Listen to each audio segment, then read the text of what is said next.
اللهم صل على محمد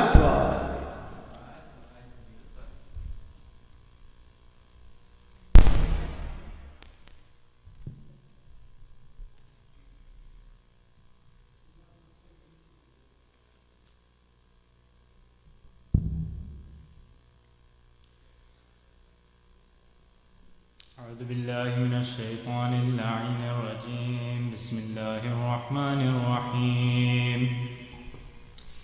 ياسين والقرآن الحكيم إنك لمن المرسلين على صراط مستقيم تنزيل العزيز الرحيم لتنذر قوما ما أنذر آباؤهم فهم غافلون لقد حق القول على أكثرهم فهم لا يؤمنون إنا جعلنا في أعناقهم أغلالا فهي إلى الأذقان فهم مقمحون وجعلنا من بين أيديهم سدا ومن خلفهم سدا فأغشيناهم فهم لا يبصرون وسواء عليهم أنذرتهم أم لم تنذرهم لا يؤمنون إنما تنذر من اتبع الذكر وخشي الرحمن بالغيب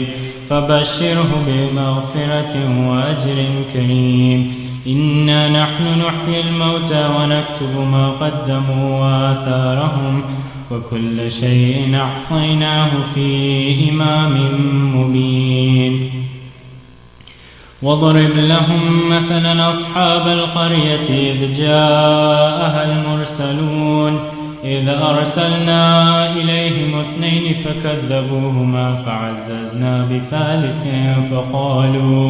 فقالوا إنا إليكم مرسلون قالوا ما أنتم إلا بشر مثلنا وما أنزل الرحمن من شيء إن أنتم إلا تكذبون قالوا ربنا يعلم إنا إليكم لمرسلون وما علينا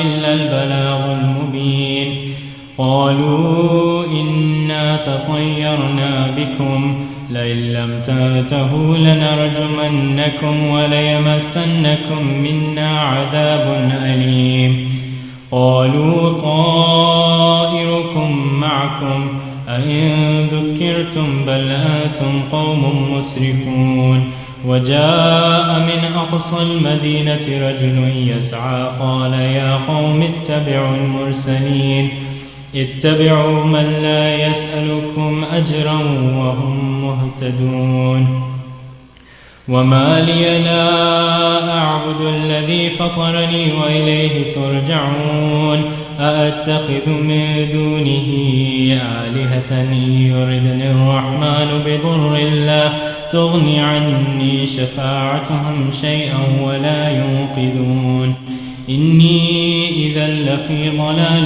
مبين إني آمنت بربكم فاسمعون قيل ادخل الجنة قال يا ليت قومي يعلمون بما غفر لي ربي وجعلني من المكرمين وما أنزلنا على قومه من بعده من جود من السماء وما كنا منزلين إن كانت إلا صيحة واحدة فإذا هم خامدون يا حسرة على العباد ما يأتيهم من رسول إلا كانوا به يستهزئون ألم يروا كم أهلكنا قبلهم من القرون أنهم إليهم لا يرجعون وإن كل لما جميع لدينا محضرون وآية لهم الأرض الميتة أحييناها وأخرجنا منها حبا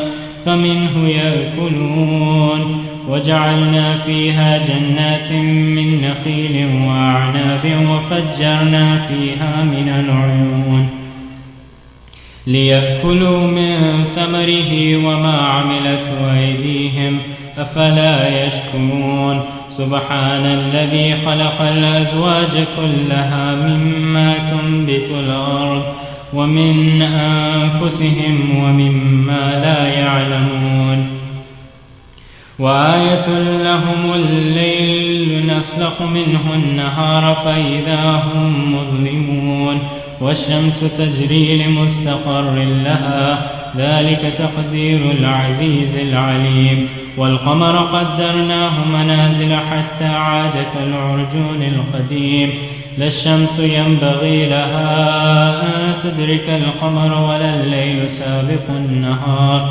وكل في فلك يسبحون وآية لهم أنا حملنا ذريتهم في الفلك المشحون وخلقنا لهم من مثله ما يركبون وإن نشأ نغرقهم فلا صريخ لهم ولا هم ينقذون إلا رحمة منا ومتاعا إلى حين وإذا قيل لهم اتقوا ما بين أيديكم وما خلفكم لعلكم ترحمون وما تأتيهم من آية من آيات ربهم إلا كانوا عنها معرضين وإذا قيل لهم أنفقوا مما رزقكم الله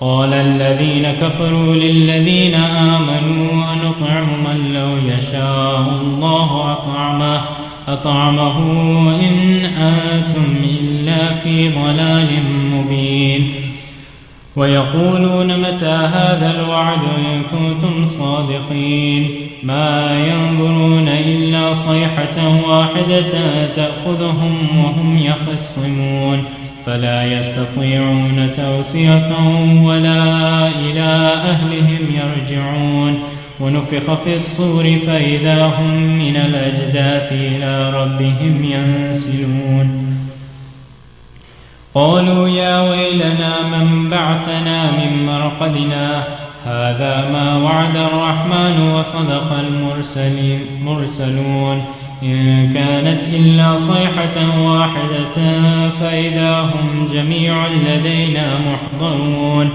فاليوم لا تظلم نفس شيئا ولا تجزون إلا ما كنتم تعملون إن أصحاب الجنة اليوم في شغل فاكهون هم وأزواجهم في ظلال على الأرائك متكئون لهم فيها فاكهة ولهم ما يدعون سلام قولا من رب رحيم وامتازوا اليوم أيها المجرمون ألم أعهد إليكم يا بني آدم ألا تعبدوا الشيطان إنه لكم عدو مبين وأن اعبدوني هذا صراط مستقيم ولقد أضل منكم جبلا كثيرا أفلم تكونوا تعقلون هذه جهنم التي كنتم توعدون اصلوها اليوم بما كنتم تكفرون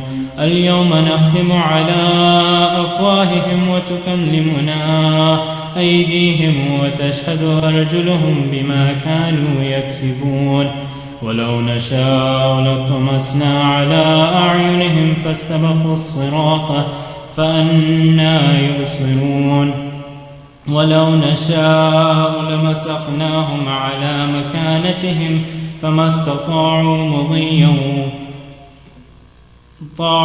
مضيا ولا يرجعون ومن نعمره ننكسه في الخلق أفلا يعقلون وما علمناه الشعر وما ينبغي له إن هو إلا ذكر وقرآن مبين لينذر من كان حيا ويحق القول على الكافرين أولم يروا أنا خلقنا لهم مما عملت أيدينا أنعاما فهم لها مالكون وذللناها لهم فمنها ركوبهم ومنها يأكلون ولهم فيها منافع ومشارب أفلا يشكرون واتخذوا من دون الله آلهة لعلهم ينصرون لا يستطيعون نصرهم وهم لهم جند محضرون فلا يحزنك قولهم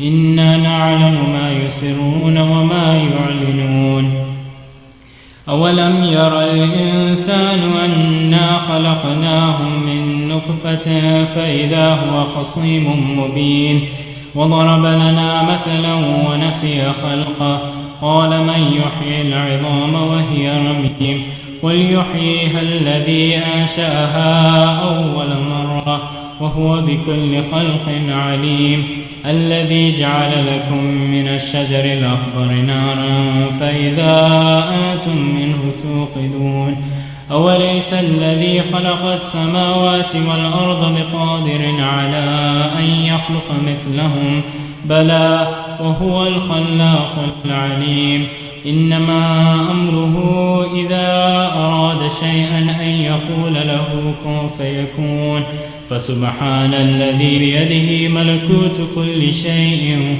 وإليه ترجعون صدق الله العلي العظيم.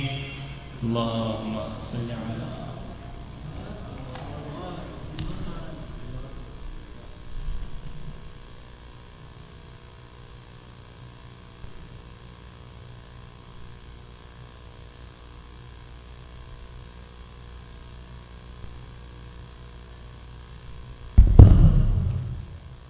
Assalamu alaikum wa rahmatullahi wa barakatuh.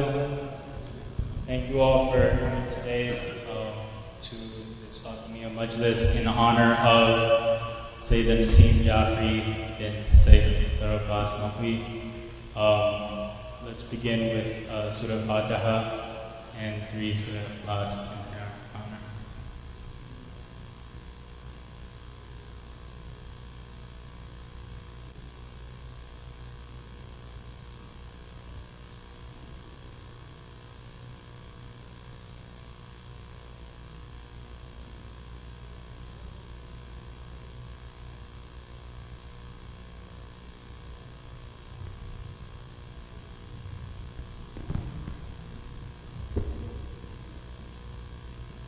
I'd like to invite my younger brother, Ali Raza Jafri, to please come recite Hadith Qissa and As-Salam.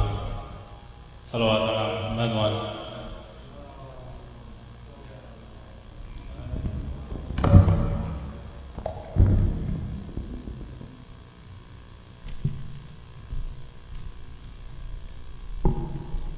أفلح من يصلي على محمد وآل محمد.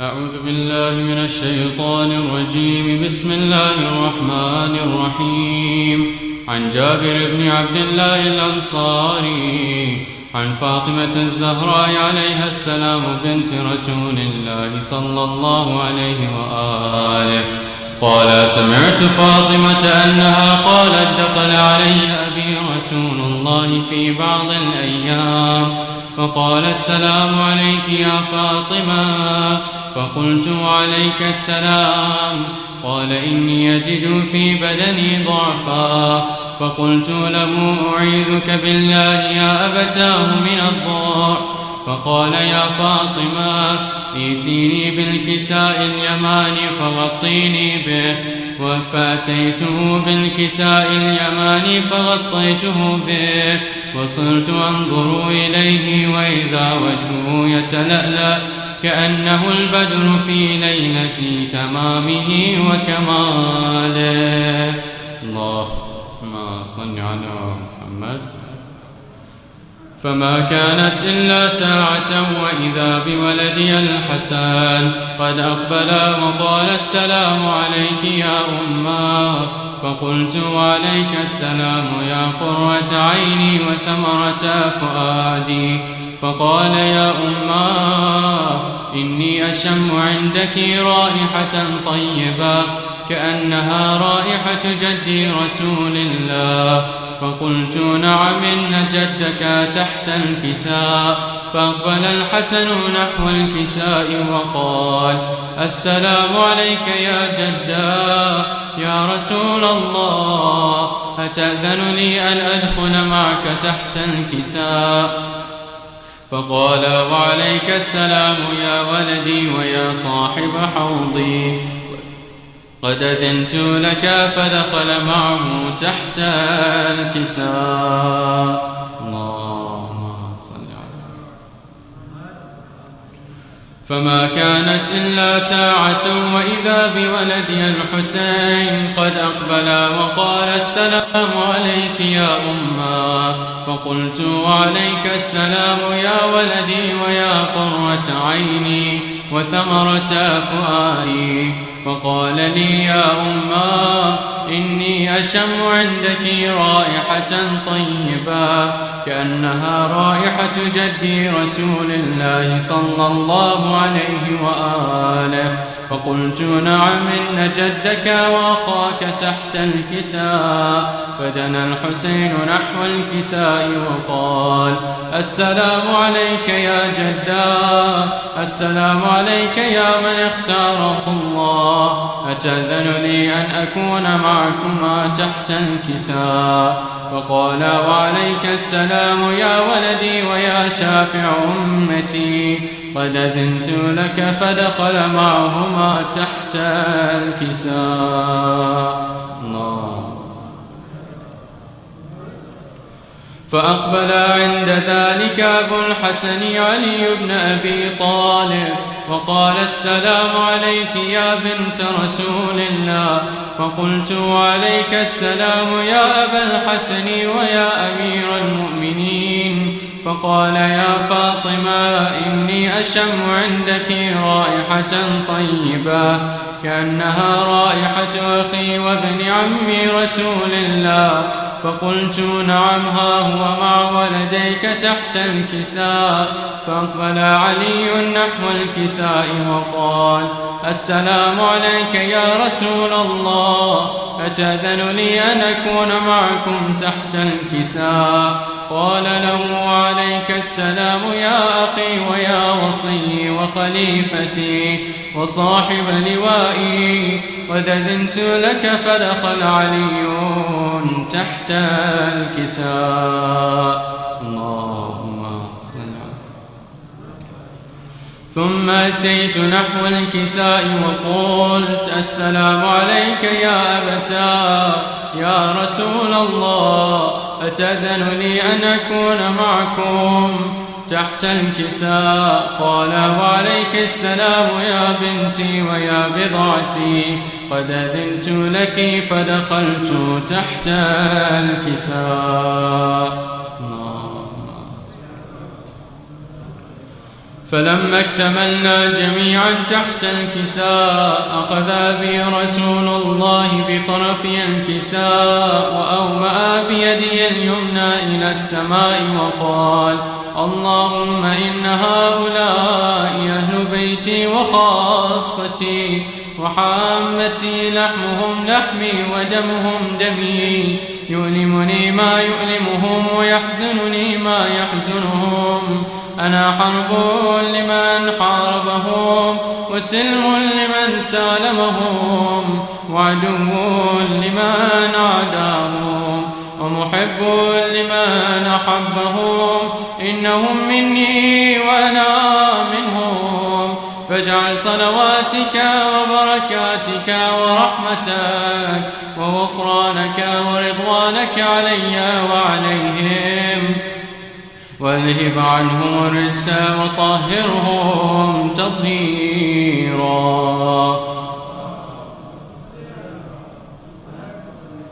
فقال الله عز وجل: يا ملائكتي ويا سكان سماواتي، إني ما خلقت سماء مبنية ولا أرضا مدحية ولا قمرا منيرا ولا شمسا مضيئة ولا فلكا يدور ولا بحرا يجري ولا فلكا يسري، إلا في محبة هؤلاء الخمسة الذين هم تحت الكساء.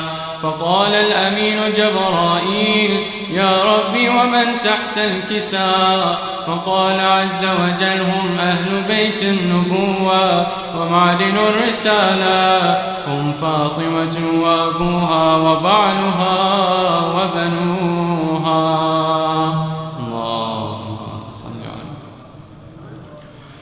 فقال جبرائيل يا ربي أتأذن لي أن أهبط إلى الأرض ليكون معهم سادسا؟ فقال الله نعم قد أذنت لك. فهبط الأمين جبرائيل وقال السلام عليك يا رسول الله.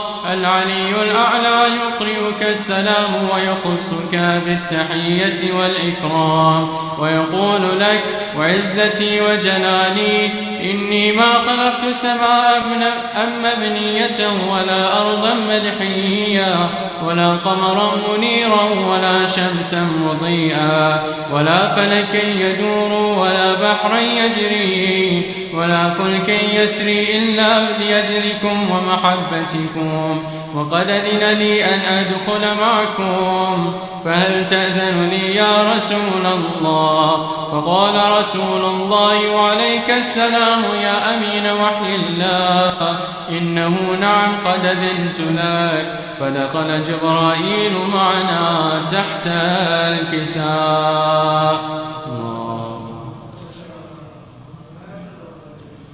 فقال لأبي إن الله قد أوحى إليكم يقول إنما يريد الله ليذهب عنكم الرجس أهل البيت ويطهركم تطهيرا.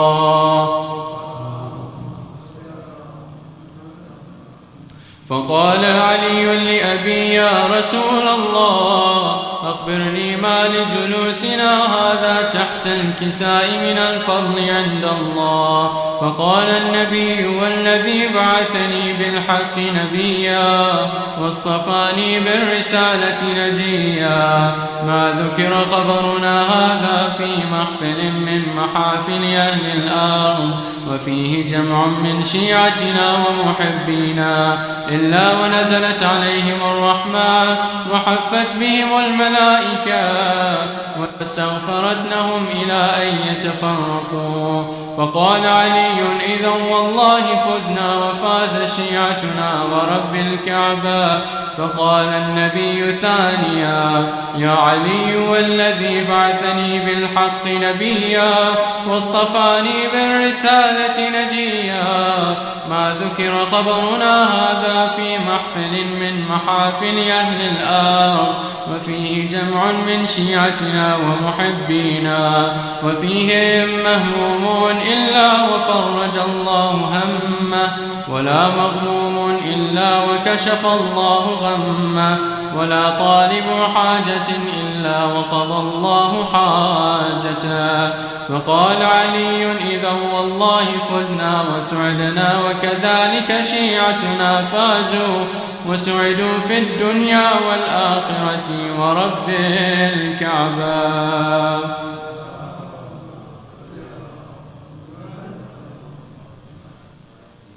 Please recite another loud salawat ala Muhammad wa ali Muhammad.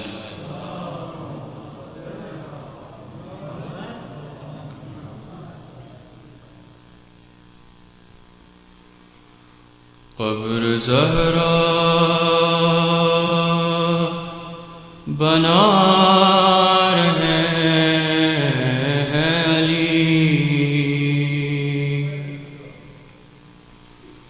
قبر زہرا بنا رہے ہیں علی اپنے قربات چھپا رہے ہیں علی قبر زہرا بنا رہے اپنے غربات چھپا رہے ہیں علی کیوں کمر جھک گئی ہے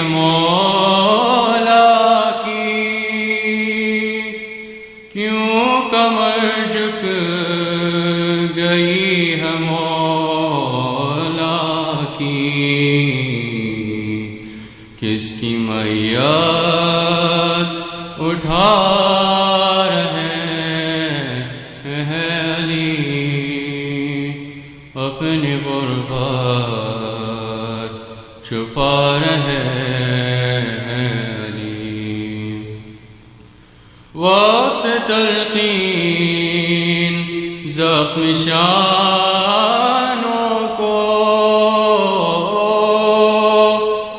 وقت تلقین زخم شانوں کو، دھیرے دھیرے ہلا رہے ہیں علی، اپنی غربت چھپا رہے ہیں علی۔ سامنا ہو گیا ہے کنفذ سے، سامنا ہو گیا ہے کنفذ سے، صبر کو آزما رہے ہیں علی، اپنی غربت چھپا رہے ہیں علی۔ اپنی گردن پہ نیل رسی کا، اپنے گردن پہ نیل رسی کا، بیٹیوں سے چھپا رہے ہیں علی، اپنی غربت چھپا رہے ہیں علی۔ ایک زہرا ایک اپنی غربت کا، ایک زہرا ایک اپنی غربت کا، دو جنازے اٹھا رہے ہیں علی، اپنی غربت چھپا رہے ہیں علی۔ قبر زہرا بنا رہے ہیں علی، اپنی غربت چھپا رہے ہیں علی۔ صلوات۔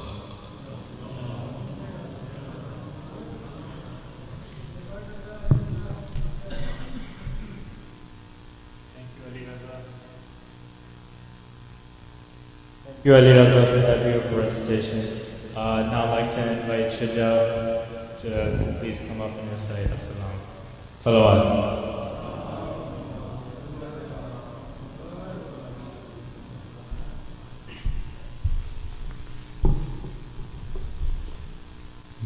بر محمد و آل محمد صلوات۔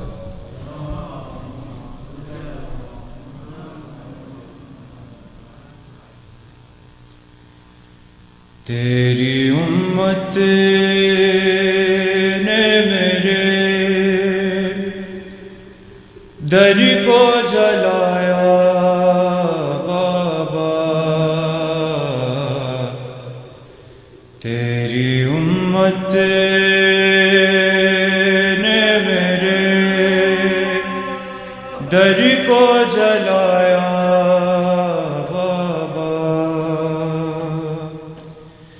پھر وہ جلتا ہوا در، پھر وہ جلتا ہوا در مجھ پہ گرایا بابا، تیری امت نے میرے در کو جلایا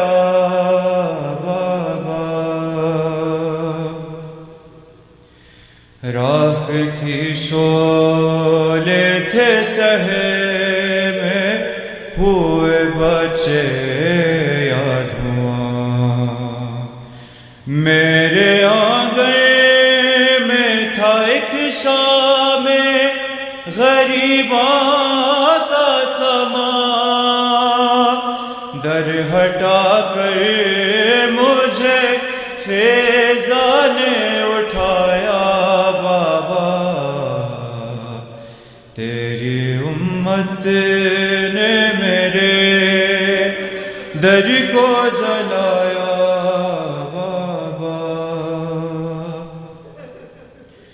اور زخمی حالت میں بھی دہلیز سے باہر آئی،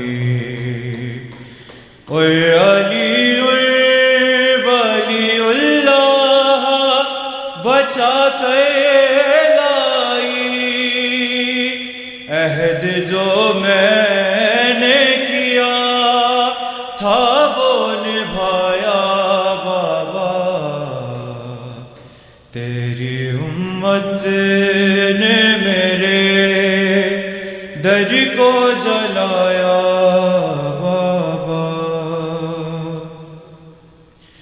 کون سا در ہے جہاں آپ کی بیٹی نہ گئی. بات سننا تو کجایوں عزت میری، کوئی دروازے سے باہر نہیں آیا. بابا تیری امت نے میرے در کو جلایا. بابا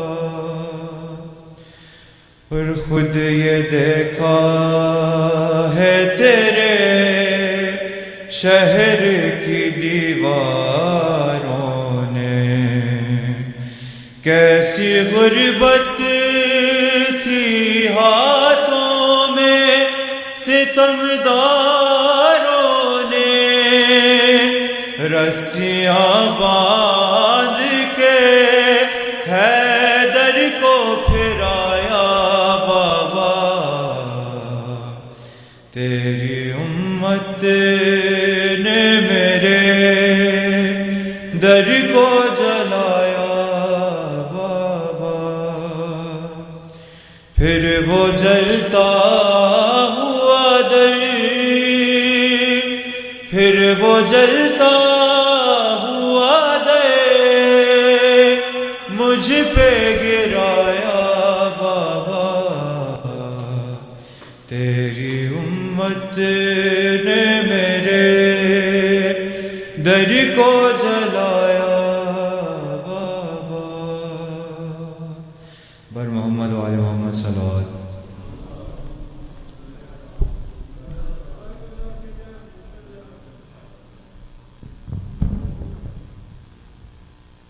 Jazakallah, thank you, Shaja, for that beautiful recitation. I'd now like to invite Brother Adil Rizvi to please come up recite a Marsiya. Please welcome him with a loud salawat.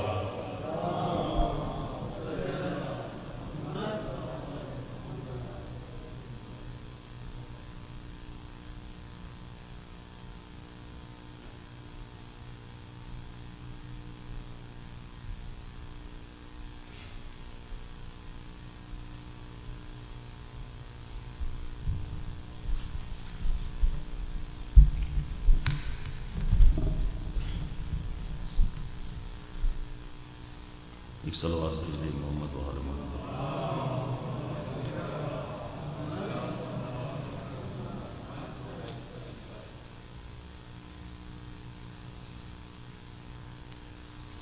ایک اور صلوات سجدے محمد و آل محمد.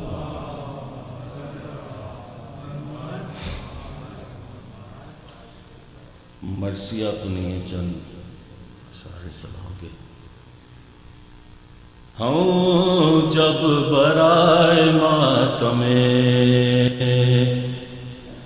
سرور نکلتے ہیں، ہوں جب برائے ماتم ماتمیں سرور نکلتے ہیں گھر سے ہتھیلیوں پہ لیے سر نکلتے ہیں ہم جب برائے ماتمیں اور تیغ علی ہے یا کہ ترازو ہے عدل کا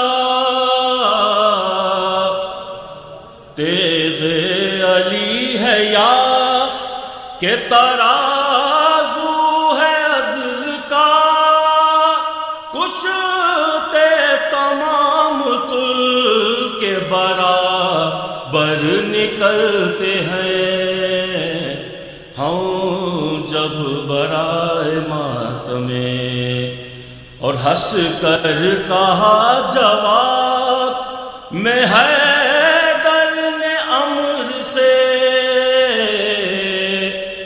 ہنس کر کہا جواب میں حیدر نے امر سے چوٹی کی موت آتی ہے جب پر نکلتے ہیں ہم جب برائے ماتمیں سرور نکلتے ہیں اور شاید کہ ذوالفقار ہوئی پھر سے بے نیام اور شاید کہ ذوالفقار ہوئی پھر سے بے نیام روح الامی سمیٹے ہوئے پر نکلتے ہیں ہم جب برائے ماتمیں اور عالم کھڑا ہوا ہے زیارت کے واسطے عالم کھڑا ہوا ہے زیارت کے واسطے کب دیکھیے شبیہ پیغمبر نکلتے ہیں ہم جب برائے ماتمیں اور نکلے ہیں خیمہ گاہ ہس زینب کے دونوں لار نکلے ہیں خیمہ گاہ ہس زینب کے دونوں لار کیا بحر جنگ جعفر ہے در نکلتے ہیں ہم جب برائے ماتمیں اور اے دل بوقت نظر ہاں علی آئیں گے ضرور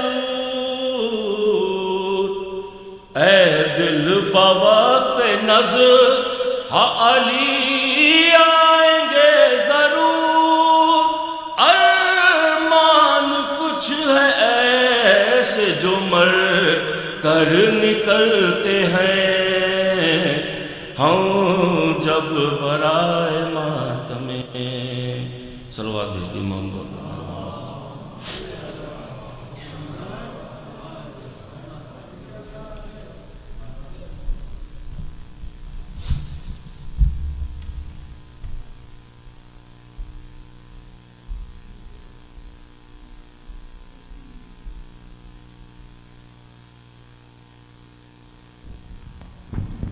Jazakallah, thank you. Sayyid Naseem Jafri, my Pupajani, is so blessed to have the opportunity to have this gathering here today in her honor. What a better way to honor her than to honor her through the legacy of the lady who she served in her life. May Bibi accept this majlis and intercede on her behalf. One more Fatiha, please.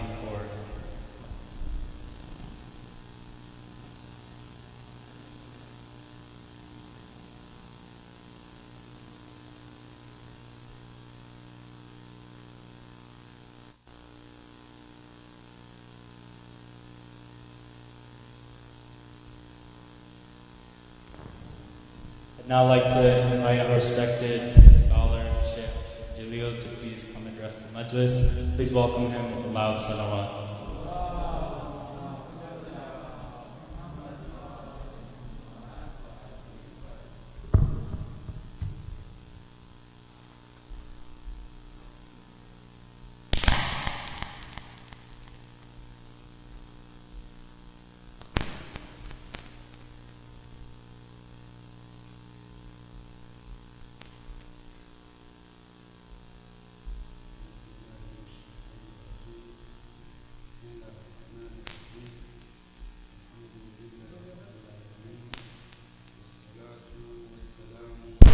أشرف الأنبياء والمرسلين سيدي وحبيبي ونور قلبي طب القلوب ودوائها وعافية الأبدان وشفائها ونور الأبصار وضيائها أبي القاسم محمد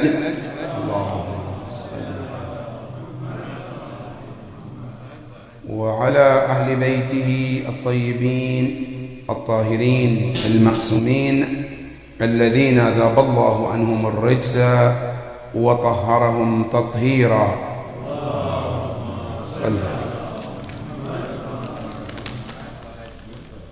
A request of Surah Al-Mubarakat Al-Fatiha for the soul of Marhuma Sayyida Nasim Ja'fari bint Akhtar Abbas Naqwi. May Allah be pleased with her. Surah Al-Fatiha.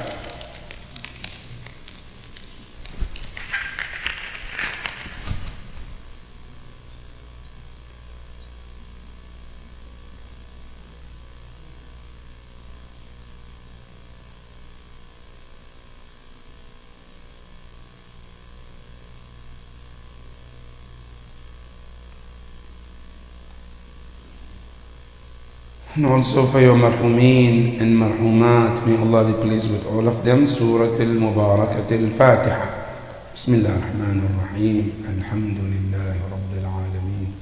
Ar-Rahman ar-Rahim. Malik Yawm al-Din. Iyaka na'budu wa iyaka nasta'een. Ihdina as-sirata al-mustaqim. Sirata alladhina an'amta alayhim. غير المغضوب عليهم ولا الضالين. بسم الله الرحمن الرحيم. قل هو الله أحد الله الصمد لم يلد ولم يولد ولم يكن له كفوا أحد. بسم الله الرحمن الرحيم. قل هو الله أحد الله الصمد لم يلد ولم يولد ولم يكن له كفوا أحد. بسم الله الرحمن الرحيم. قل هو الله أحد الله الصمد لم يلد ولم يولد ولم يكن له كفوا أحد. صدق الله العلي العظيم. صلى قال الله العلي العظيم في كتابه الكريم. بسم الله الرحمن الرحيم. خذ من أموالهم صدقة تطهرهم وتزكيهم بها وصل عليهم إن صلاتك سكن لهم والله سميع عليم. صدق الله العلي العظيم. الله صلى. Our topic for tonight's majlis is about the importance of sadaqah in our lives. What is the role of sadaqah in our daily lives? That giving sadaqah has any impact on your life or my life, or for that matter your sadaqah, can it impact on somebody's life? And if so, how? Before we proceed, the ayah we just read is in Surah At-Tawbah, ayah 103. This ayah and the ayah before it were both revealed in regarding an incident that took place. Now there are two narrations. which is known as Sabab al-Nuzul for this particular ayah. Number one, they said the ayah was revealed in regarding a man known as Abu Lubaba. Abu Lubaba is one of the companions of the Prophet. They said at any stage of Islam, his tribe known as Bani Qurayza, you know, the early stage of Islam, people were not in agreement with the Prophet. Every tribe has their own opinion. So his tribe, Bani Qurayza, they decided that they want to give everything, their matter, their future, their life, to go under the guidance of the Prophet.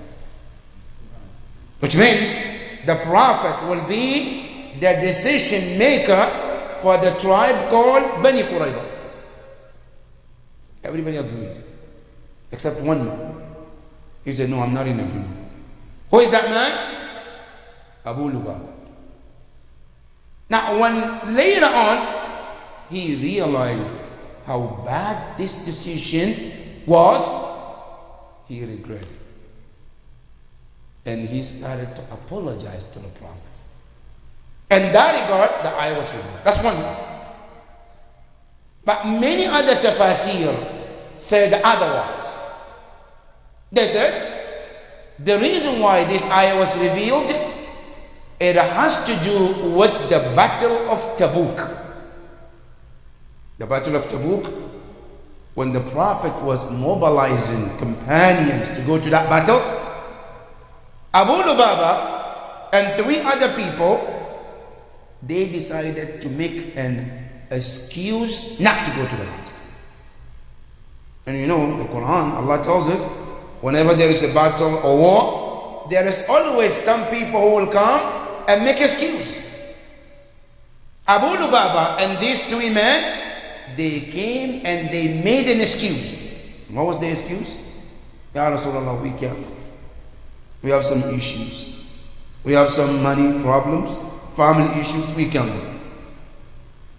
Rasulullah said, that's fine. Prophet took those who were dedicated and they went to the battle.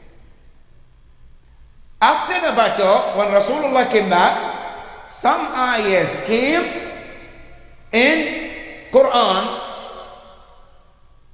rejecting and also bashing those who refused to go with the Prophet.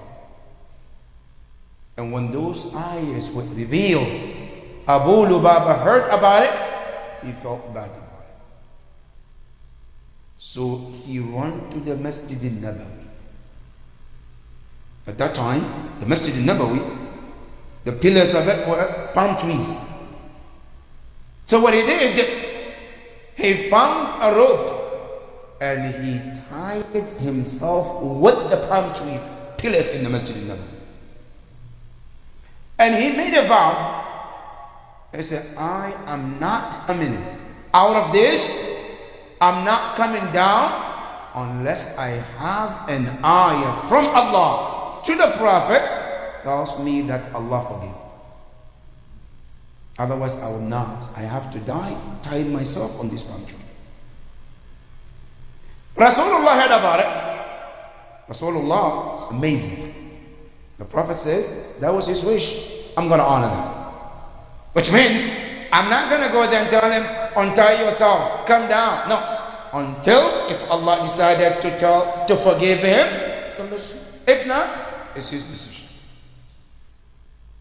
Then ayah 102 was revealed. And that regard. Which means Allah has accepted his tawbah and Allah forgave him. Today when you go to Medina, there is that pillar called Sutun Abu Lubaba. The pillar of Abu Lubaba. And mu'mineen, they pray next to that pillar, doing tawbah and istighfar and dua in the same footstep of Abu Lubaba. Now, when Allah forgave Abu Lubaba then decided to even go beyond that. He came to Rasulullah. And he said, Ya Rasulullah, I know why this happened. Why I didn't go with you to the Battle of Tabuk. The reason is one thing. What is it? I said, Ya Rasulullah, I have been attached to my money and my wealth. That's the reason. I didn't want to go to get killed and leave my money and my wealth behind. So to protect this money, I decided not to go and make this excuse. So Ya Rasulullah, to punish myself, I brought all my money to you. All my wealth is yours, Ya Rasulullah. Take it, use it, divide it, whatever you want to do. I no longer want to be attached to these worldly material things. When he said this to Rasulullah, Rasulullah was waiting. What to be done? Then the ayah 103 that we just read was revealed to the Prophet. Rasulullah, should I accept? Should I reject? Then the ayah came telling Rasulullah what to do. The ayah came saying, Ya Rasulullah, khudh min amwalihim sadaqatan. Ya Rasulullah, don't reject. Take it. You decided to give, take it. But Ya Rasulullah, should you take all of it or some of it? Here is where the beauty of Islam comes in. Allah subhanahu wa ta'ala told the Prophet, khudh min amwali. Take some of it and give some back to him. Even though he decided to give all, but don't take all. Look at the beauty of Islam. Islam always think, yes, it's good to give, but Islam said, never forget your responsibilities. If you're a father, you are a woman, you have responsibilities. Islam said, never give everything that you have because of Allah and leave yourself empty-handed. And also don't keep everything because of greediness and not share with Islam. And Allah told the Prophet in the Quran, I said, وَلَا تَجْعَلْ يَدَكَ مَغْلُولَةً إِلَىٰ أُنْكَ. Ya Rasulullah, don't keep everything that Allah gave you. Remember to share with others. The poor people, whatever blessing Allah gives you, there is the right of the needy also with it too. And you should share that with those who need it. Then at the same time, Allah says, وَلَا تَجْعَلْ يَدَكَ مَغْلُولَةً إِلَىٰ أُنْكَكَ وَلَا تَبْسُطْهَا كُلَّ الْبَسَطِ. Don't also keep everything as don't give everything. Give some and keep some for yourself. That's why the ayah says, خُذْ يَا رَسُولَ اللَّهِ مِنْ أَمْوَالِهِمْ. Of the money that you brought, take some of it. But give some back to them. But as you take, it says, take it as sadaqah. Now, you know the word sadaqah that we use is different than the way Quran use sadaqah. When we say sadaqah among ourselves is the charity that we give. But Quran, when Allah used the word sadaqah, is more beyond that. When Quran used the word sadaqah, it's not only the optional sadaqah that we know of. There is also a wajib given, is also part of the sadaqah too. Example, in Quran, zakat, which is one of the wajibat, zakat is called sadaqah too. It's not sadaqah only just charity that we know optional. No. Zakat is wajib when a person meet the condition, but Quran calls zakat sadaqah. When you go to Surah At-Tawbah, Allah was telling you and I how to distribute zakat. But how did He call the zakat? Allah said, إِنَّمَا الصَّدَقَاتُ لِلْفُقَرَاءِ وَالْمَسَاكِينِ وَالْعَامِلِينَ وَالْمُؤَلَّفَةِ قُلُوبُهُمْ وَفِي الرِّقَابِ وَالْغَارِمِينَ وَابْنِ السَّبِيلِ وَفِي سَبِيلِ اللَّهِ. 8 categories. Allah says zakat should be distributed, but the word that Quran used was the word sadaqah. So in Quran, when you hear the word sadaqah, it's not necessarily meaning this optional giving. No, it also means, sometimes it means zakat, wajib. Allah subhanahu wa ta'ala tells Rasulullah, خُذْ مِنْ أَمْوَالِهِمْ صَدَقَةً. Take out of the money that they give as zakat, as a charity. But then let them know, Ya Rasulullah, that this sadaqah as they gave, it has benefit in this world. Now a lot of time we think some of the Islamic acts, Islamic a'mal or duties that we do, a lot of misconception is, all of this I'm doing, when I die, I go to Qiyamah, then I see the reward of it. That's what we think. We think when we go to Hajj, okay, what does it change in my life? Nothing. I just die, go to Qiyamah, then I get the Jannah. When I fast, there is nothing impacted in my world in this life except waiting for me al-Jannah. But Quran tells you that's not right. Every action we do as a Muslims, there is two benefits of it. One is the benefit in this world, and then the benefit that is waiting for your Qiyamah. Giving you a practical example, we all work in America, right? Most of us, we work. Now in America, when you take a job, you got two benefits. One is the one that you get checked every 2 weeks or every month. And then there is one called 401k. That you don't get it right now. It's waiting for you when? Later when you become retired. That is in this world, huh? You're working today, but you get two pays. But one is you see it physically right now, every 2 weeks, every month. The other one is saved for you when you retire. Every action we do in this Islam has two benefits. One, you can get it right now, here in this world. The other one is like when you retire in that world. Allah said, we save it for you in your 401k to receive it, your money. Now, question, Ya Quran, you're talking about sadaqah. What is the benefit of sadaqah here for me as a Muslim when I give? Quran says, two benefit you get to benefit. Not only two, even three. Immediately comes when you give sadaqah. What is it? Number one, the ayah continues says, تُطَهِّرُهُمْ. Allahu Akbar. The sadaqah we give, one of the benefit that it does for you here, it purifies you. Sadaqah purifies. Now here they say, you know, a human being by nature, we have two kinds of diseases. One disease is a physical one that you can see. One disease is unseen. And in Islam, there are many of unseen diseases. And those diseases are related to your soul. One, for example, hypocrisy, nifaq. Can you see it? No, you can't. One of the sick, but sickness of the heart.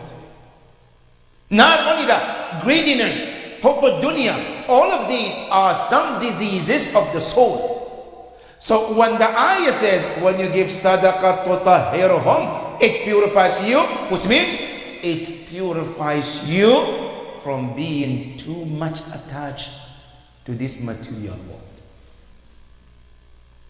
Because human being by nature, whatever we earn, we want to keep. We want to keep hoarding and having and saving. Now, when you give sadaqah, when you give zakah, when you give homes, what it does, it teaches you and helps you to detach yourself from this material world. That's one of the benefit of sadaqah and zakat and homes. Not only that, another benefit also, which the ayah said, tutahhiruhum, it purifies you and I from hubb ad-dunya. Your hubb ad-dunya, what is hubb ad-dunya? Hubb ad-dunya means what? Being attached to the material world. Now when you give sadaqah, when you give zakat, when you pay homes, when you give charities, what it does, slowly you don't get too attached to this material world. And that is one of the purification that sadaqah gives to you. That is number one, tutahhirhum. And not only that, what is more beautiful about the ayah is it tutahhiruhum. When I give sadaqah once, do I get purification once and that's it? Oh no, it continues to purify day in and day out. Which one? The ayah tells you, tutahhiruhum sigatul mudara yufidul istimrar. I give a sadaqah $5, $1, and it's done, it's gone. This sadaqah, Quran said, let it be in your mind. You give it, it's gone. But the purity that continues with your soul and your mind doesn't stop just because you give anything. It's over. The purification that this sadaqah does, it continues over and over and over. That only Allah knows how long it takes. That is number one of the benefit of sadaqah. Number two, then he says, what to zakihim. To zaki, tazkiyah. Another purity also. There's a difference between at-tahara and tazkiyah. At-tahara normally is to purify something physical. At-tazkiyah mainly to purify something spiritual. Which means sadaqah has a power to do two purities. One is physical, one is spiritual too. But it is mentioned in tafsir of Ahlul Bayt alayhim salam that sadaqah, what it does, it takes care of your purity, your heart, and also the tazkiyah is done by Rasulullah by asking Allah to forgive your sins.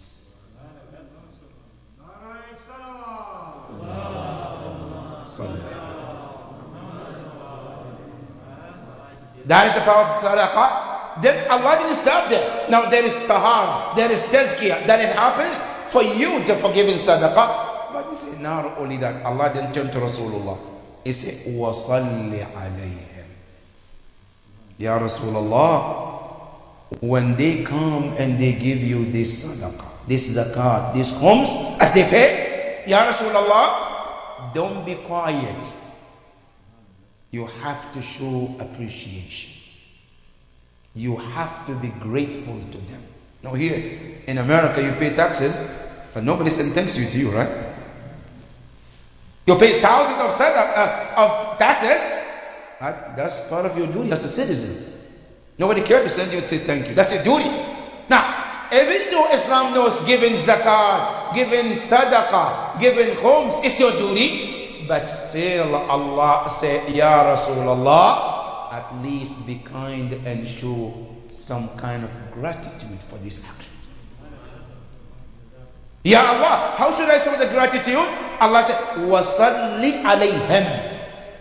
Now, what does it mean, صَلِّ عَلَيْهِمْ? Now, I just want something to learn tonight, brothers and sisters. Because we normally say salawat. Allahumma salli ala Muhammad wa ali Muhammad. Now, we know that's just in the Quran. Allah says, Inna Allah wa malaikatahu yusalluna ala ya ayyuha alladhina sallu. There is in the Quran. But some people say, why do Shia say, Allahumma salli ala Fatima? Now we say that, right? Sometimes say, Allahumma salli ala Aliyin Amir al-Mu'minin. Why do you say salli ala Aliyin? You shouldn't say this except to Rasulullah. Now saying Allahumma salli ala Fatima is absolutely bid'ah. Because salat that we have is only to say to Rasulullah and that's it. But this ayah comes to prove them wrong. Allah tell Rasulullah, Ya Rasulullah, wa salli alayhim. Say salawat for them. Now if you, Rasulullah, is allowed to tell any individual salawat, then Ahlul Bayt are on top of it who deserve to say salawat for them. Allahumma salli Because the ayah was saying, Rasulullah, وَصَلِّ عَلَيْهِمْ. Ya Rasulullah, say salawat for them. But what is the meaning of salawat here? When Allah told the Prophet, وَصَلِّ عَلَيْهِمْ. Allah subhanahu wa ta'ala says, صَلِّ أَيْ بِمَانَا أُدْعُ لَهُمْ. Make dua for them. Now after the sadaqah, the fact that the sadaqah purifies, that's tazkiyah, it's not enough. Ya Rasulullah, make dua for them too. But it's like somebody is asking Rasulullah, what is the benefit of your dua anyway? When you make dua, what is the impact? Then the next part of the ayah answers that. Inna salataka sakanun lahum. Your dua brings them comfort and peace of mind. The power of dua of the Prophet is that power. And Allah is telling them, Ya Rasulullah, inna salatak. Indeed, when you make dua for the mu'mineen because of their contribution, Allah says, salataka sakanan lahum. It brings them peace in this world and the hereafter. Then the last part of the ayah, Allah said, Wallahu sami'un and alim. Oh, amazing Quran. You know, when you see sometimes Allah end the ayahs with certain attribute. Sometimes Ghafurun Rahim. Sometimes Ghafurun Shakur. Sometimes Ghafurun Wadud. Different attributes of Allah. Sometimes we think those names or attribute comes randomly, but they never comes randomly. Every time an ayah finish with an attribute of Allah, there is a wisdom, there is a reason behind it. Now, why did Allah say Wallahu Sami'un, not Wallahu Shakurun? It says Sami'un because Allah talks about the Prophet making dua, and dua always needed to be heard. So that's why Allah said, Wallah Sami'un, Ya Rasulullah, yes, your dua is a peace and also comfort for the mu'mineen, and we guarantee you, when you raise your hand to make dua for them, we will be all hearing for your dua for them. Then he says, Alimun also. Sami, all hearing, and Alim. Why Alim? All knowing. Knowing what? He said, knowing your niyyah when you give that sadaqah. If that sadaqah that I gave, if it's for the cause of Allah, for the sake of Allah, for the sake of riyah, for the sake of anything other than Allah, Allah said, I know your niyyah when you give it too. That's why the ayah ended with Wallahu Sami'un and Alim. He is all hearing for the dua, and also Alimun knows your intention when you give. Now, why this Alimun is important, brothers and sisters? Because in Islam, one of the very important thing we have to know is every a'mal, every good deed is important. Going to Hajj is important. Doing Salah is important. Ziyarah is important. Reading Quran is important. But there is something more important above all of this. Salat is important. But Salat is not as important as the niyyah of that Salat. Ziyarah is important. But Ziyarah is not as important as the niyyah of Ziyarah. When the niyyah is made purely for the sake of Allah, what it does, it increases the credit for that action.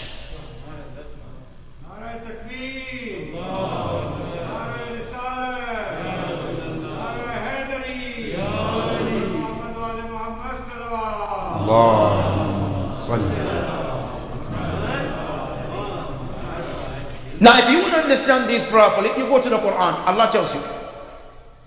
There is a masjid at the time of Rasulullah which was built. One is called Masjid al-Taqwa. The Mu'mineen, when the Prophet migrated to Medina, there was Mu'mineen who came to the Prophet. Ya Rasulullah, we want to build a masjid. The Prophet said, go ahead. They built the masjid, they finished. They invited Rasulullah to come and lead the salah and make dua. The Prophet went to the masjid, he read dua, prayed in there, made dua for the tribe. Done. Another tribe saw what happened. They too wanted to build the masjid. Then what happened? They built the masjid. They invited Rasulullah. Ya Rasulullah, he wanted to have pride too. Because this tribe who built the masjid and invited the Prophet, which the Prophet came and prayed in that masjid, has given them the honor. So they want the honor too. So they brought Rasulullah. They called the Prophet after they finished building the masjid. They invited the Prophet to come and pray. The ayah came to the Prophet, Ya Rasulullah, do not pray in that masjid. As a matter of fact, Ya Rasulullah, not only don't pray in that masjid, go and demolish that masjid. Now remember, it's a masjid, huh? Masjid is a house of Allah built, but Allah ordered the Prophet to go and destroy that masjid. Then the ayah was revealed upon the Prophet, telling the Prophet, لَمَسْجِدٌ أُسِّسَ عَلَى التَّقْوَى أَحَقُّ أَن تَقُومَ فِيهِ رِجَالٌ يُرِيدُونَ أَن يَتَطَهَّرُوا. The masjid that was built for the pleasure of Allah, that's the masjid that you need to be in. But the masjid that was built based on riyah, show off, they want name for their tribe, and has nothing to do with Allah, Allah said, Ya Rasulullah, that masjid, it doesn't deserve you to pray in it. And you know what the Quran calls it a masjid? It's called Masjid Dirar. The masjid of harm. Now can you think about the masjid being harm? Masjid, place of Allah, the house of Allah. But Quran calls it Dirar, harmful masjid. Why? Because the niyyah was not for the case, for the cause of Allah. So everything that we do, one of the very important things to do is to make sure that the niyyah is meant for Allah, not anything else. Now, this is what the ayah tells us. Now, you come to the hadith. Hadith tells us the benefit of sadaqah.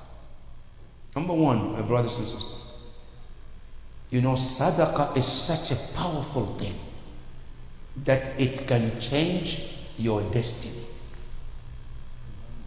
What does it mean? In the hadith, the Prophet tells us there are two things that Allah gives power to in Islam that can change the end of Allah's decrees. Allah decrees something to happen. He wants something to happen. But He said, I gave power to two things can change that, my decree, Allah's decree. What are those two things? Number one, dua. Don't underestimate the power of dua. Allah says, I make a decision. I want A, B, C to happen. But what's your dua? Your dua can change that decision of mine. Now, in case somebody wonder how did that happen, you go to the Quran. Allah tells you about the story of Prophet Yunus alayhi salam. Yunus, when he was swallowed by the whale, Allah said in the Quran, my decision is Yunus to stay there till the day of Qiyamah. But Yunus was able to change that decree. How? With dua. Which Quran says, فَنَادَى فِي الظُّلُمَاتِ أَنْ لَا إِلَهَ إِلَّا أَنْتَ. He called upon Allah with dua. Now listen to what the Quran says. لولا أن كان من المسبحين للبث في بطنه إلى يوم يبعث. Allah said, if not because of that dua, he would have stayed there till the day of Qiyamah. That is the power of dua. So dua can change things, destinies. That's number one. Number two, the second thing that can change destinies is also sadaqah. Sadaqah can change destinies.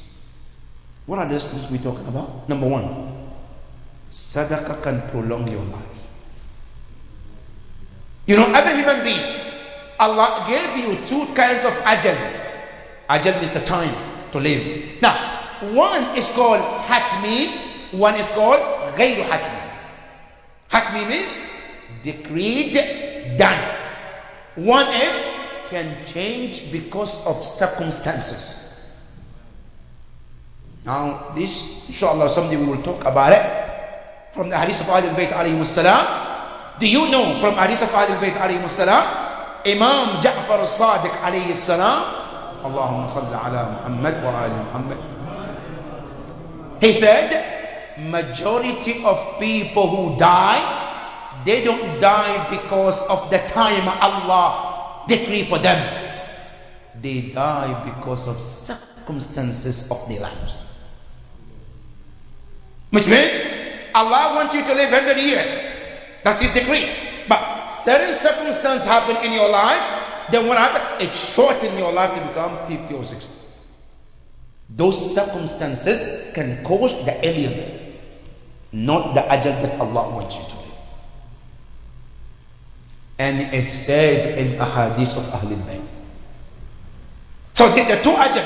One ajal is called hatmi, ghayru hatmi, which are based on the circumstances. Now, there is circumstances can be because of one sin, I will live 40 years, for example. But if I don't commit the sin, I will live 100 years. Now, assuming I commit that sin, I'm supposed to die at 40. Now, sadaqah can change that and extend it to that 60. That is the power of sadaqah. Even though in the decree of Allah, because of the sins, because remember, our Imam Zayn Abidin Salamullahi alayhi, Allahumma salli ala Muhammad. He tells us in one of the hadith, he said, Allahumma inni a'udhu bik min dhanbin tu'ajjilul fana. Ya Allah, I seek refuge in you from the sins that haste my death.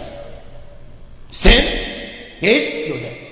Now, when that happens, sadaqah can change and prolong. And there is narrations that at the time of Prophet Isa alayhi salam, Prophet Isa was traveling with his disciples, and they passed by a house where people were having fun, partying, eating, drinking, dancing. Then Isa alayhi salam said to his disciples, we are going today and these people are having fun. I guarantee you tomorrow we will walk the same place and they will be mourning and crying. Disciples asked, what happened? Say, somebody's going to die in that house. They left. The next day they were coming, they passed the same house and they saw nobody died in that house. The disciples were shocked. Yabna Maryam, oh the son of Maryam, you promised us yesterday that in this house somebody will die. But we passed by and we saw nothing happen. Then Isa ibn Maryam said, yes. The reason why the person didn't die is because they might have given sadaqah. And they said, go into that house and ask. They went inside, they asked the person who's supposed to die, what happened yesterday? Did you by chance give sadaqah? He said, yes. He said, yesterday when we were sitting partying, I said, after everybody left, there was a food I had for myself. Somebody passed by. They were begging, they were asking, and I decided to give them sadaqah. And the moment I gave them, they left and I saw the happiness in their face. Then Prophet Isa said, that sadaqah is what prolonged your life to see today. The power of sadaqah can prolong your life. That is one of the benefits of sadaqah. Number two, sadaqah also they said, tadna'u mitat as-su'.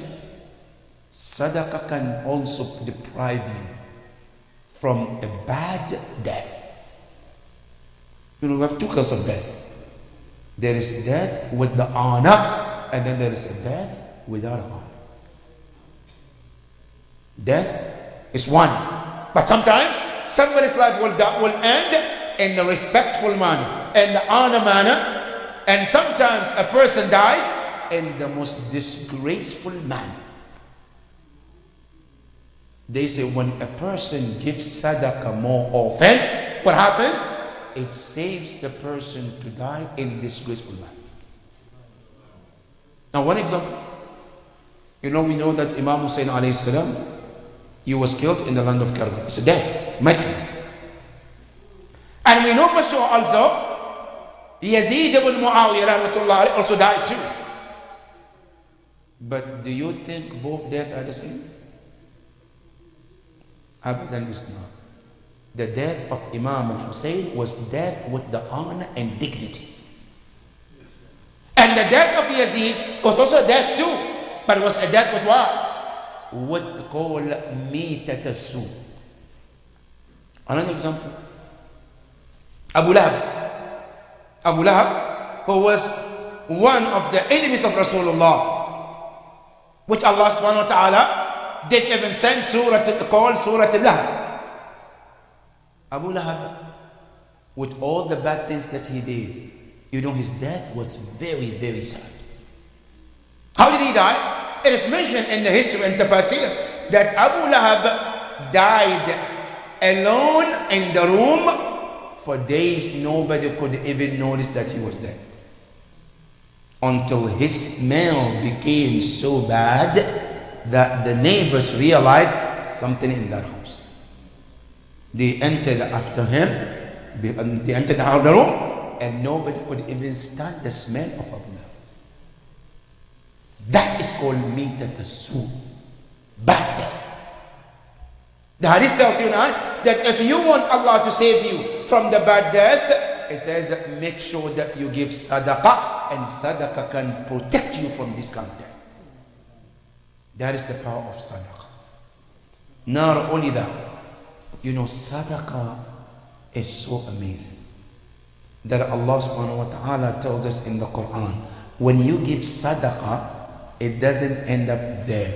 Allah said that sadaqah multiplies. It's as if you put in it in savings account, and it will multiply and multiply and multiply for you in this dunya and Yawm al-Qiyamah as well. That is the power of sadaqah. This sadaqah, as we speak, is not always have to be money. Sadaqah can come in many ways. Sometimes smiling in the face of a mu'min is considered sadaqah.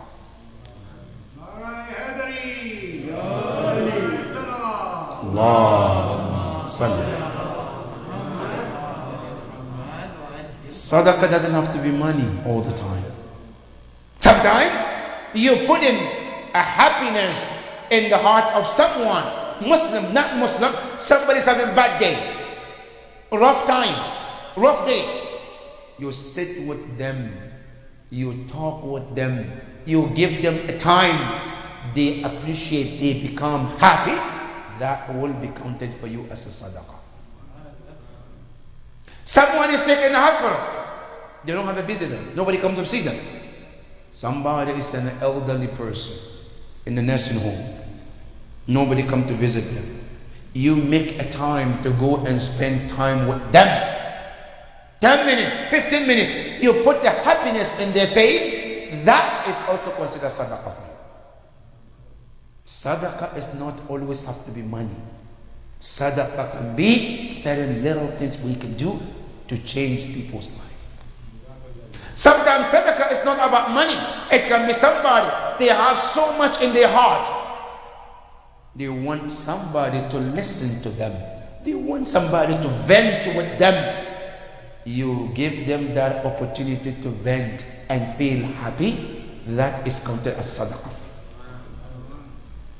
That is how Islam makes simple way of sadaqah. This sadaqah, as we speak, is very important. That today we might not understand how significant sadaqah is, but at the time of death, we realize how important sadaqah is. You know, the Quran tells you and I in Surah Al-Munafiqun, وَأَنْفِقُوا مِمَّا رَزَقْنَاكُمْ, spend whatever Allah has given to you.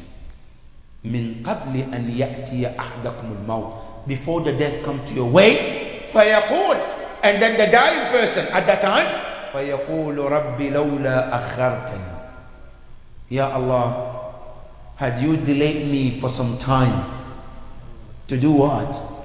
To pray? No. To read Quran? No. To go to ziyarah? No. فَأَصَّدَّقْ وأكن من الصالحين.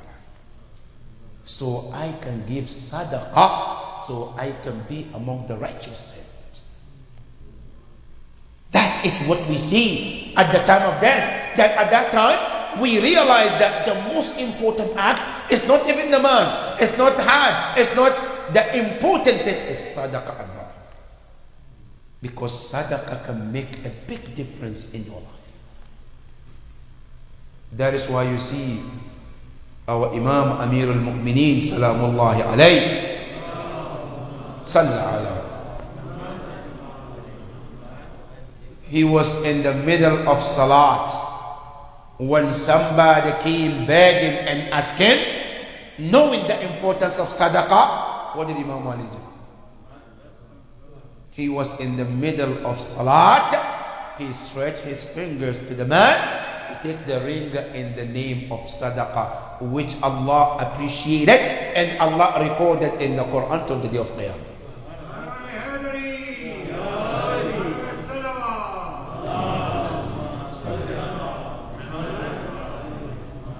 That is the importance of sadaqah. Sadaqah is that important. And never always underestimate or underrate that, oh, it's not too much, or it's not much, it's too little. Sadaqah, if it's mustahab, the amount doesn't matter to Allah. What matters to Allah is that niyyah and that action as well. That is what matters. And sadaqah can come in different levels. Sometimes people can give money as a sadaqah. Sometimes people give their bodies as a sadaqah. Sometimes people can give their energy and time as a sadaqah. But the highest sadaqah one can give is to give their life for Allah and Islam. And that's how you can see on the day of Ashura, when Ahlul Bayt alayhim salam, they gave the highest sadaqah you can ever imagine. One of them, Zainab alayhi salam, Masail. You know, she would not be able to go to the battlefield to fight physically because she's a woman. But she knows something she can give. What is it? Money? No. Something close to her heart. What is it? That them houses? Cars? No. Her own children. You know, the most dearest thing to every human being is your own children. Money is important. Houses are important. But your children are the most important things in your life. Zainab alayhi salam, she realized that the best thing I can give to Allah is not money. Some people do give, but I want to give something that is closer to my heart. And on the night of Ashura, she called her two sons, Awn and Muhammad. As dear as they are to her, she looked at them and she said to them, what are your plans for tomorrow, day of Ashura? They said, oh, our mother, we are planning to fight along with our uncle Imam Hussein. Now listen to the wordings. The children, they said, we want to fight along with our uncle. Zainab said, I want you to brighten my face in front of my mother Zahra alayhi salam. She did not use the word, I want you to fight. No. She said, I want you to brighten my face in front of my mother Zahra. On the day of Ashura, whenever Awn and Muhammad come to Imam Hussein, begging to go to the battlefield, Imam Hussein wouldn't let them. Zainab alayhi salam, she sees one shaheed after one shaheed after shaheed. But she hasn't seen Awn and Muhammad was brought as shuhada. She then looked among the companions of Imam Hussein. She saw Awn and Muhammad still there. She invited them in a private place And she asked them, Ya Aun, Ya Muhammad, why are you still here? Allahu Akbar.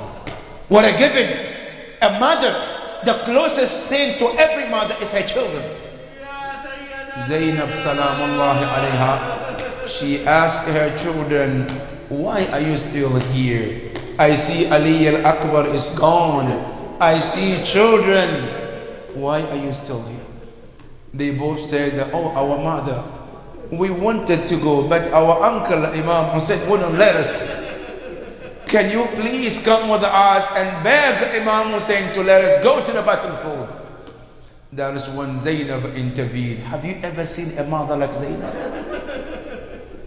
She is intervening for her children to become shuhada. She went to Imam Hussein, Ya Aba Abdullah, I saw you have given Ali al-Akbar, but I still see my son Aun and Muhammad are still here. What is the matter? Then Imam Hussein says, Ya Zainab, Wallahi, it's so hard and dear to my heart to send these children to the battlefield. He said, not only that, their children, he said, whenever I look at them, they remind me about their father. And I hate to send them in death way, so that then you will become without children. Zainab alayhi salam, she looked at her brother. She says, Ya Aba Abdullah, you gave your children Ali al-Akbar, who is dear to you, for the cause of Allah, and you are not allowing me to give my children for the same cause. Tilawallah, they have to give him a chance to go to the battlefield. The narration said, Aun and Muhammad, they insisted. Finally, Imam Hussein gave them the opportunity to go to the battlefield. But before they left, their master, Abu al-Fadl al-Abbas, who was teaching them all this time how to fight, how to defend themselves, he then gave them and gave them the techniques how they can defend themselves to the battlefield. Then Imam Hussein gave them the way to go to the battlefield. These two young men, Aun and Muhammad, they went to the battlefield. They started the battle. The narration says, فَقَاتَلُوا قِتَالَ الْأَبْطَالِ. They fought like the heroes. And don't underestimate the power of Aun and Muhammad. They carried the blood of Ali in them. They fought, and finally they were empowered. They were overpowered as they were about to die. The Aun and Muhammad, they called their uncle, Assalamu alayka ya Aba Abdullah. Imam Hussein jumped and rushed to their aid and help as they came closer to Aun and Muhammad. As they were in the final moment, Aun and Muhammad, they said, please ya Aba Abdullah, we have final request from you. What is your final request? Send our salam to our mother Zainab alayhi salam. Say to her, we say salam to her. But the last thing we want you to know is to ask her, have we brightened her face in front of her mother Zahra or not? This is where Imam Hussein could not handle it. Imam Hussein busted into tears. And he said to Aun and Muhammad, Ay wallah, yes indeed you have brightened the face of your mother. Now after the martyrdom, Imam Hussein alayhi salam, he lifted Aun and Muhammad to the tent. Zainab salamullahi alayha, this time was different the way she treated her own sons. Every shaheed that was brought to the tent, Zainab salamullahi alayha will sit next to that body and cry. But not for Aun and Muhammad. For Aun and Muhammad was different. What did she do? She turned towards the Kaaba. She raised her hands and she said, Allahumma taqabbal minna hadha al-qurban. Oh Allah, all we want from you is to accept this qurban, this sacrifice that we gave. We want you to accept from us. Ya Zainab, what about the other shuhada? No, these are my children and these are the qurban for Allah subhanahu wa ta'ala. Inna lillah wa inna ilayhi raji'un. وسيعلم الذين ظلموا أي منقلب ينقلبون والعاقبة للمتقين. إلهنا نسألك وندعوك يا Allah. For departed soul Sayyid Nasim Ja'fari, the daughter of Akhtar Abbas Naqwi. Ya Allah, be pleased with her soul. Surah Al-Mubarakat Al-Fatiha. Bismillah ar-Rahman ar-Rahim.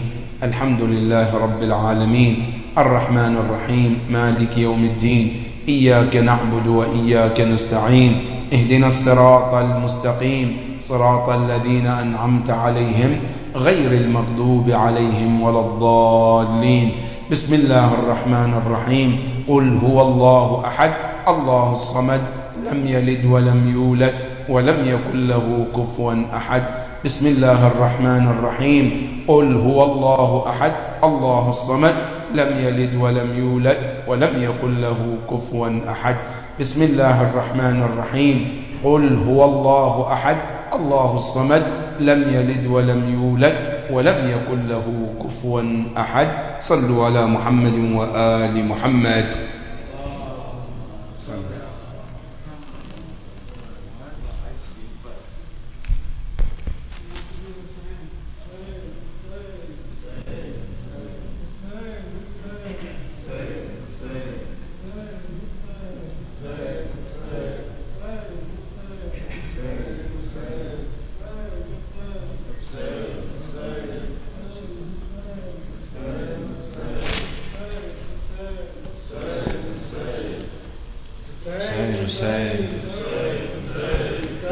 کہتی تھی یہ زینب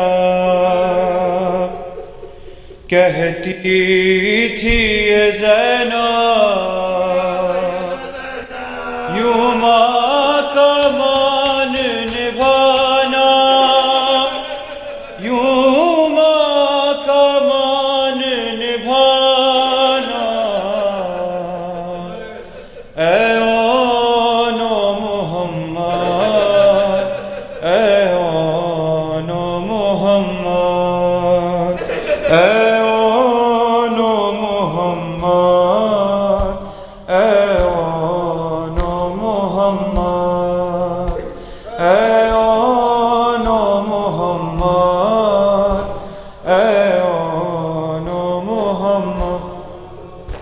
شبیر کا تم صدقہ ہو خیمے میں بیٹا تم لوٹ کر نانا اے اون محمد اے اون ہے ماں کو یقین تم ماں کی بات رکھو گے یہ یاد رہے خیموں میں پیاسے بچے دریا پہ اگر جانا ہو سحروزی کے پیاسوں تم پیاس نہ بجھانا اے اون محمد اے اون محمد اے اون محمد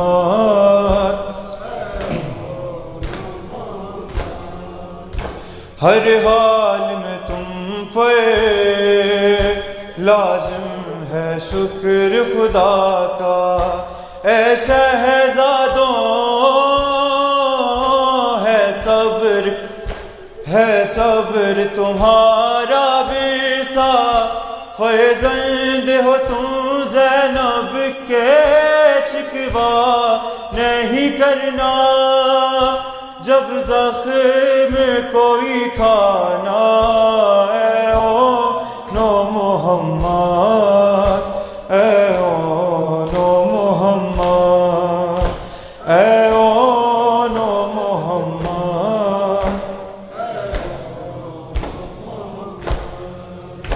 جب سانس تمہاری بچوں ہو کھڑنے والی اس وقت سرہانے آئیں گی مادر میری دل کی یہ میرے خواہش ہے اس دم میری ماں سے زخموں کو تم چھپانا اے اون محمد اے اون